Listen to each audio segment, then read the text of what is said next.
La Reforma ha sido definida de diferentes maneras. Para algunos fue simplemente un movimiento, para otros la Reforma fue una revolución, para otros la Reforma fue un avivamiento. Y yo creo que la Reforma fue todo eso, pero el verdadero valor de la Reforma, si pudiéramos resumirlo en una frase, es el rescate del Evangelio.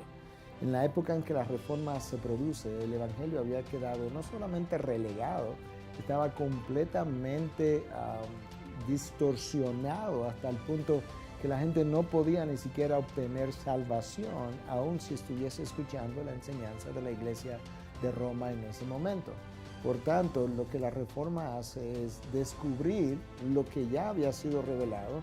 que el Evangelio es el poder de Dios para salvación y que en esencia ese mensaje del Evangelio está basado en la vida, muerte y resurrección de nuestro Señor Jesucristo, que cuando murió y resucitó, había hecho absolutamente todo lo que el creyente necesitaba para poder recibir salvación por gracia, por medio de la fe, para la gloria de Cristo, la gloria de Dios. Y esa no era la manera como la gente entendía el Evangelio. La gente creía que su salvación dependía de obras meritorias que hiciera a lo largo de la vida.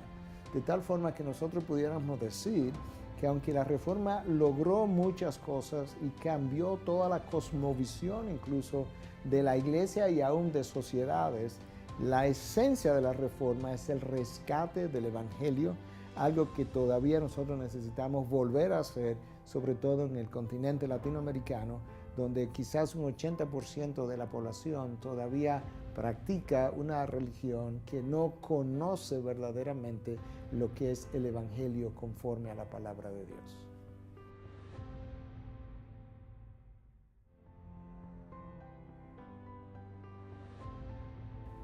Bueno, el creyente de hoy en día, lamentablemente, no solamente olvida con frecuencia que nosotros somos un pueblo con una sola historia y por tanto el legado de la iglesia de ayer es vital para el crecimiento de la iglesia de hoy. Eso es algo importante. Pero de la misma manera que nosotros escuchamos que el Evangelio fue rescatado en el tiempo de la Reforma, yo creo que en los últimos 20 años ha habido un rescate de ese Evangelio. En aquella ocasión fue exclusivamente de la iglesia romana que lo había distorsionado, pero hoy en día en los círculos llamados evangélicos, el Evangelio también ha sido diluido y distorsionado. Y en los últimos años, sobre todo en el movimiento que comienza en Estados Unidos, pero que hoy se esparce por Latinoamérica, ha habido un redescubrimiento y un mejor entendimiento otra vez de lo que es ese Evangelio. Por tanto, el creyente de hoy en día necesita entenderlo, afirmarlo, vivirlo, proclamarlo, porque de la misma manera que Pablo dice, lo que os recibí eso mismo os he entregado, que el Señor Jesús murió y resucitó al tercer día según las Escrituras, de esa misma forma nosotros tenemos que pasar a la próxima generación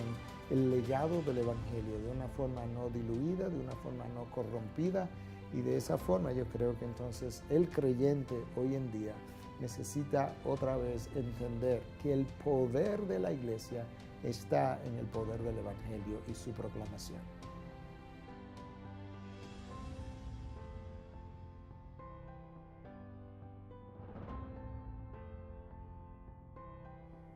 Bueno, pienso que en los últimos años un grupo de líderes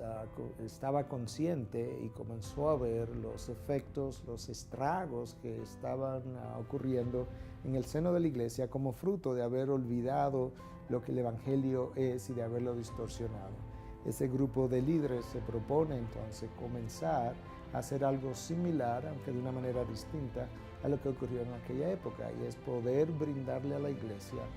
un entendimiento de la importancia del Evangelio. Se comenzó entonces a proclamar dicha enseñanza de púlpitos, en conferencias, libros comenzaron a escribirse, mesas redondas comenzaron a organizarse, discusiones, paneles, y poco a poco esa idea comenzó a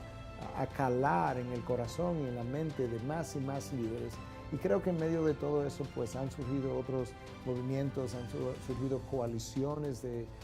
grupos de iglesia con creencias similares. Esas coaliciones han contribuido también a poder masificar lo que es esta enseñanza, que no es nueva, es simplemente un redescubrimiento. Y creo entonces que de manera soberana y providencial Dios se ha movido, ha comenzado a moverse en Latinoamérica, y Latinoamérica está viendo un comienzo también, o un despertar, que es la palabra que frecuentemente uso, de lo que son estas doctrinas de la gracia, que habían sido olvidadas o no, ignoradas, yo diría incluso, por todos los siglos pasados, hasta ahora que nuevamente o por primera vez Latinoamérica se embarca en lo que parece ser una nueva visitación de Dios bajo una nueva enseñanza, y por eso estamos grandemente agradecidos de nuestro Dios.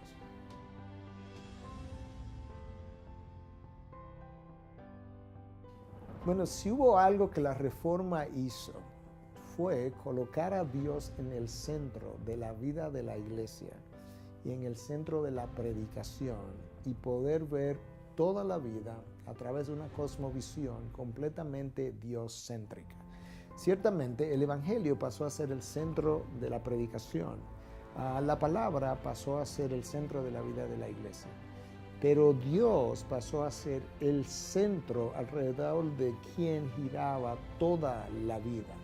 Eso había sido olvidado, y la proclamación de parte de los reformadores de esa majestad de Dios, de la santidad de Dios, de la grandeza de Dios, de la soberanía de Dios. Creo que Juan Calvino, uno de los más grandes teólogos y mejores teólogos que la Reforma produjo, tenía un claro entendimiento de lo que era el señorío de Cristo y la supremacía de Cristo sobre todas las áreas de la vida. Yo creo que esa enseñanza acerca de la diocentricidad de la vida y de la supremacía de Cristo y la soberanía de Dios sobre cada rincón del planeta y sobre cada aspecto de la vida es lo que más ha impactado mi vida, cuando yo puedo pensar en qué enseñanza en particular de la Reforma ha marcado mi mente y mi corazón.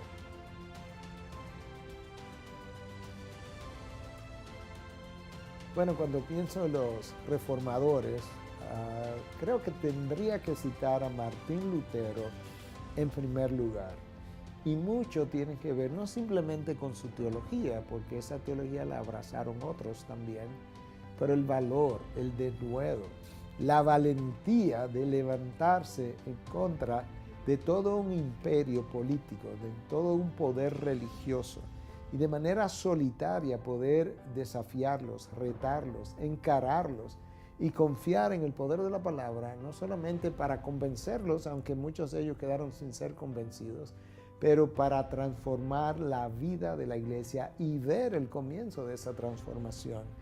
Ese valor, ese denuedo, la forma como Martín Lutero trabajó en esa dirección, cómo tradujo todo el Nuevo Testamento en apenas 3 meses, eso es algo que pocas veces nosotros lográramos ver. La intensidad con la que él vivió la fe y vivió en medio de este movimiento, ciertamente han impactado mi vida, me han inspirado, me han infundido valor, y yo tendría que citarlo como la figura más influyente, aunque pudiera luego mencionar a Calvino con su idea acerca de la gloria de Dios y cómo Calvino raramente bajaba de su púlpito sin establecer la supremacía de Cristo dentro de esa predicación. Pero yo tendría que comenzar con Martín Lutero, como dije, en primer lugar.